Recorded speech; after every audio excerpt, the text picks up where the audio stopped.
Tonight's story is called It Waits for Me. Chapter 1, A Premonition of Gloom. It was upon an evening most wretched that I returned to my ancestral home. The winds howled like a cacophony of tormented souls, and the sky, though sullen and overcast, seemed to bear down upon me with an oppressive weight. As I approached the dilapidated mansion, its dark silhouette rose against the bleak horizon, looming like a specter of forgotten days. Ivy choked the once proud walls, and the windows, clouded with dust and decay, seemed to leer at me with hollow eyes. I had not visited the estate in many years, 15 to be precise, but an urgent letter from my elder cousin, Benedict, had compelled me to return. It had been vague, perhaps intentionally so, yet it bore an air of undeniable desperation. "Come at once," it had read. "There are matters I must speak of that cannot be written. Please do not delay." As the carriage rolled to a stop before the towering iron gates, rusted from neglect, a strange unease settled over me. Something about the place felt different. Not merely aged and decayed, but darker. It was as though some unseen malignancy had taken root in the very stones of the mansion. Yet I could not name it, nor did I dare to try. "Sir?" The coachman's voice shattered my reverie. His face, pale and gaunt, betrayed his own discomfort at the sight of the house. Shall I wait for you?" I glanced at him and saw in his eyes a pleading, as though he wished for nothing more than to turn and flee. "No," I replied, after a moment's hesitation. "You may return tomorrow. I'll stay the night." Even as I spoke the words, a chill slithered down my spine, though I couldn't explain why. Reluctantly, the coachman nodded, and with a crack of his whip, the horses bolted away, as though eager to escape the foreboding gloom that clung to the estate. I stood there a moment longer, my breath visible in the cold evening air, before mustering the resolve to pass through the creaking gates.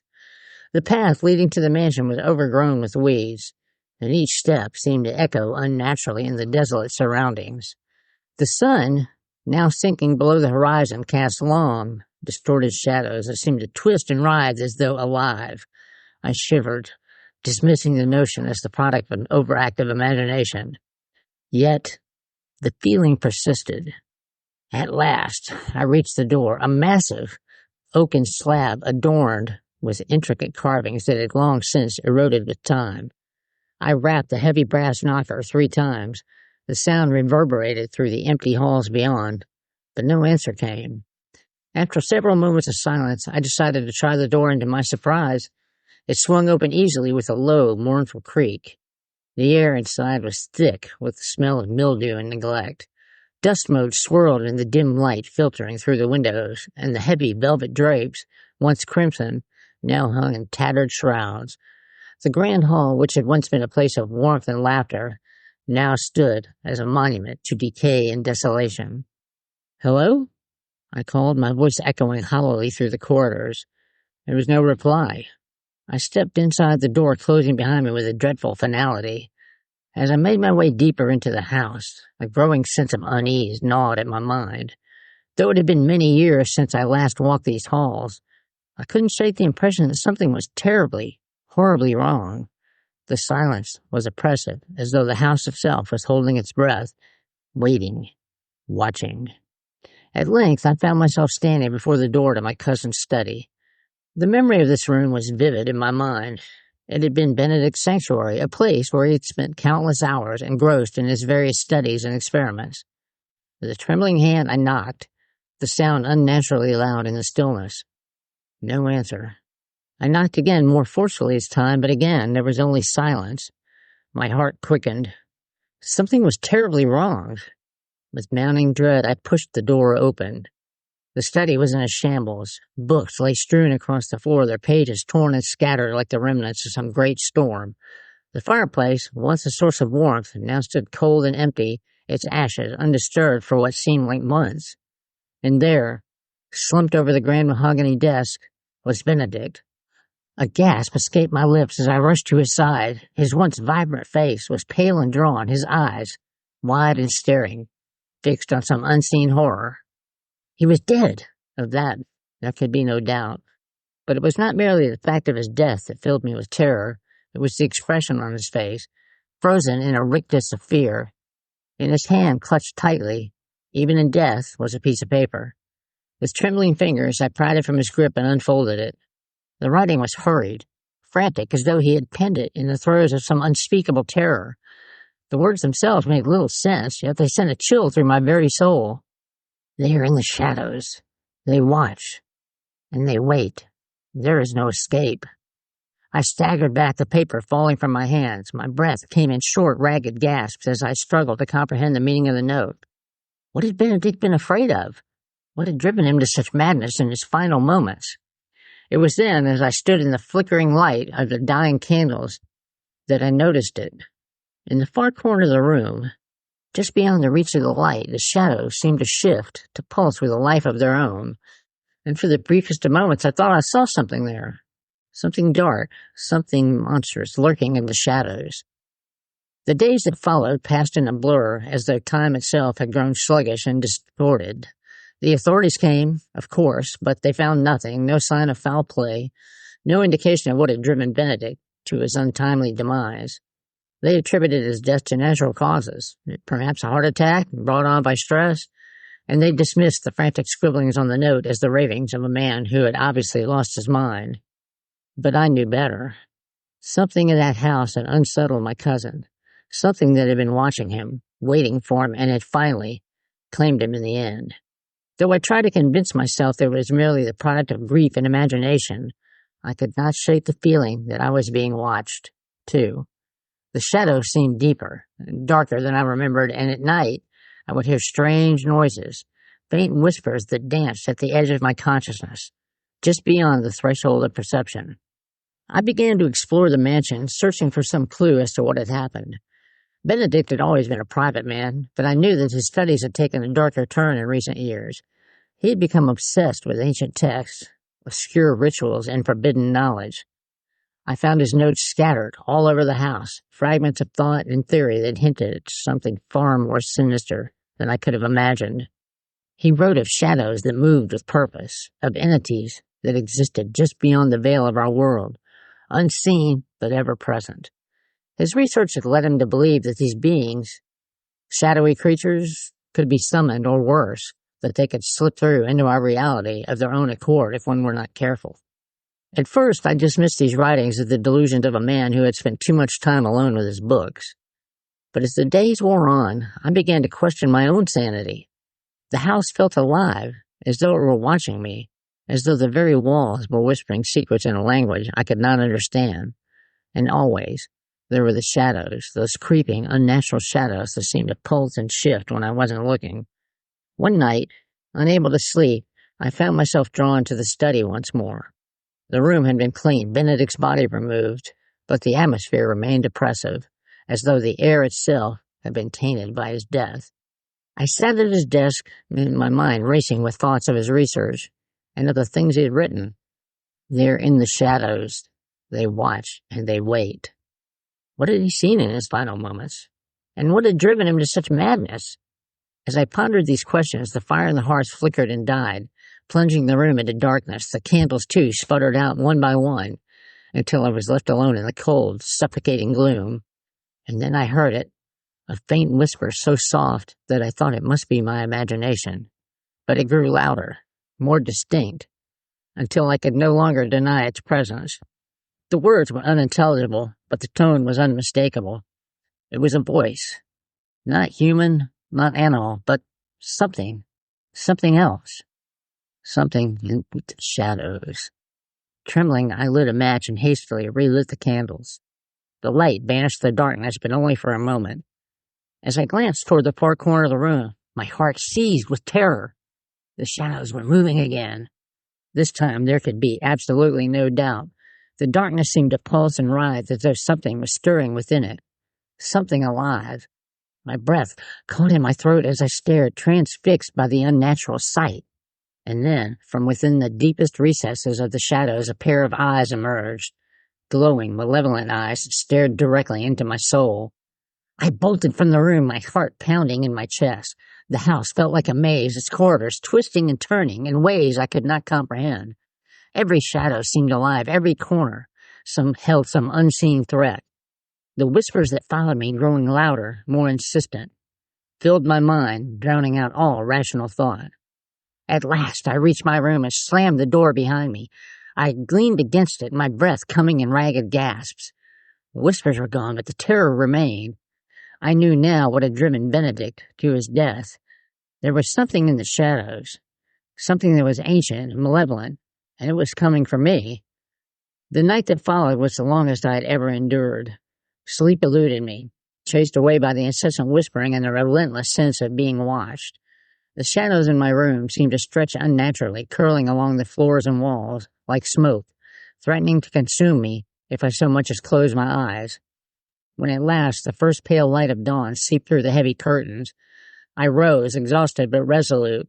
I knew that I could not stay in this house much longer. Whatever haunted these halls and had claimed Benedict's mind and soul was now closing in on me. But to leave without understanding, and just to flee blindly into the unknown, it felt like cowardice. So I decided no. I had to know what had driven my cousin to such madness. I had to know what lurked in the shadows. That morning I began a thorough search of Benedict's private quarters. His study had yielded little but madness, and yet I could not shake the feeling that there was something more, something hidden away in the recesses of the house. Some final piece of the puzzle that would explain his cryptic warnings. The mansion itself was vast, with rooms upon rooms that had been abandoned for years. The once gleaming wood of the banisters had dulled, and the rich tapestries that had lined the corridors had long faded, the remnants of their former grandeur.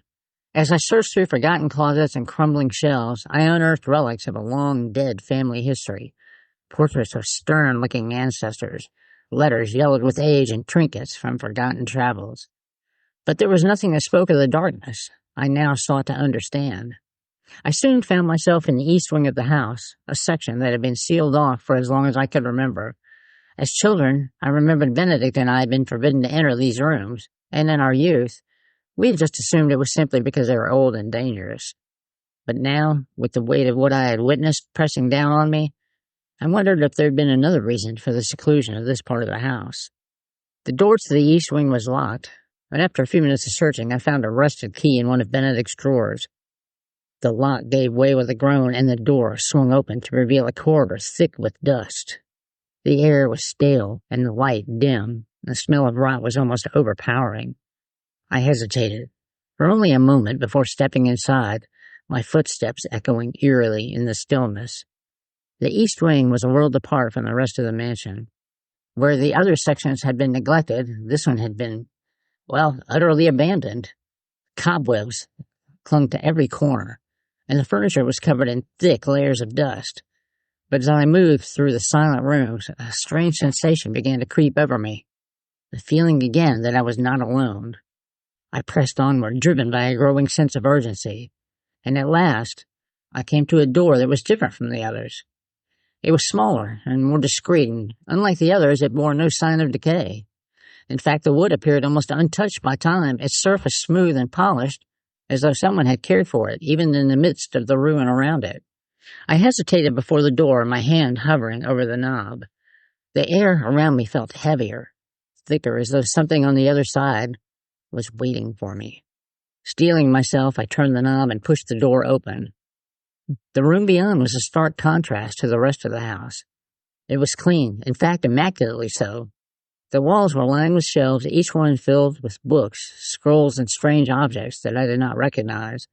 A desk sat in the center of the room, its surface cluttered with papers, ink bottles, and quills. But it wasn't the state of the room that gave me pause. It was the atmosphere. The air felt charged, like the moments before a thunderstorm, and the shadows here seemed, alive, pulsing faintly as though responding to my presence. I stepped inside, drawn irresistibly to the desk. The papers scattered across its surface were written in Benedict's hand. But as I glanced over them, I realized these notes were far more coherent than the ravings I had found elsewhere in the house.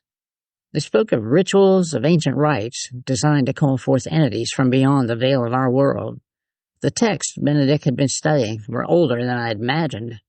Older than the house itself, actually. Older than any history I'd ever known. And these were just not theoretical. Benedict had been practicing them. My hands shook as I sifted through the papers. There were diagrams, circled, inscribed with runes, I could not decipher, symbols of unknown origin, and beneath them, in Benedict's increasingly frantic scrawl, he had written voices in the night of shadows that moved of their own accord. But the most chilling note, hastily scribbled and nearly illegible, caught my eye. I've opened the way. They're here. I've seen them. My breath caught in my throat. Benedict had opened a doorway, a passage into some other realm. He had allowed something into our world, something that now haunted the mansion. The papers slipped from my hands as I stumbled back, my heart racing. I had to leave, now. There was nothing more to be learned here, nothing more to discover. This house was cursed, tainted by whatever Benedict had unleashed, and if I stayed any longer, I feared I would suffer the same fate as he had. But as I turned to leave, a low guttural sound filled the room. It was faint at first, barely audible over the pounding of my heart, but it grew louder, deeper, until it reverberated through the very walls. My breath came in shallow gasps as I realized the source of the sound. It was coming from the shadows. I spun around, my eyes darting to the corners of the room, and there, within the darkest recesses of the space, the shadows began to shift. Slowly, inexorably, they coalesced, taking form.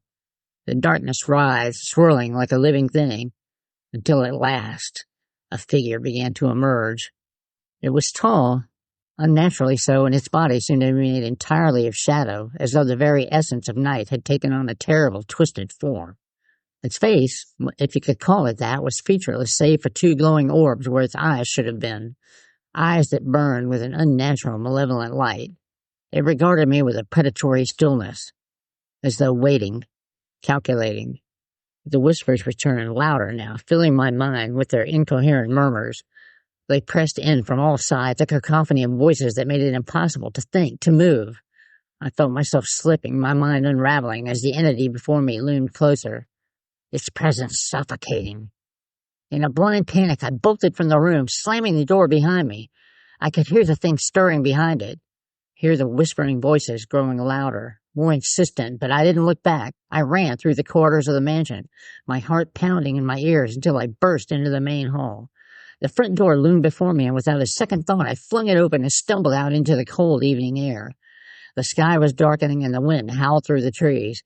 But I didn't stop. I ran down the path, my breath coming in ragged gasps, until at last I reached the iron gates.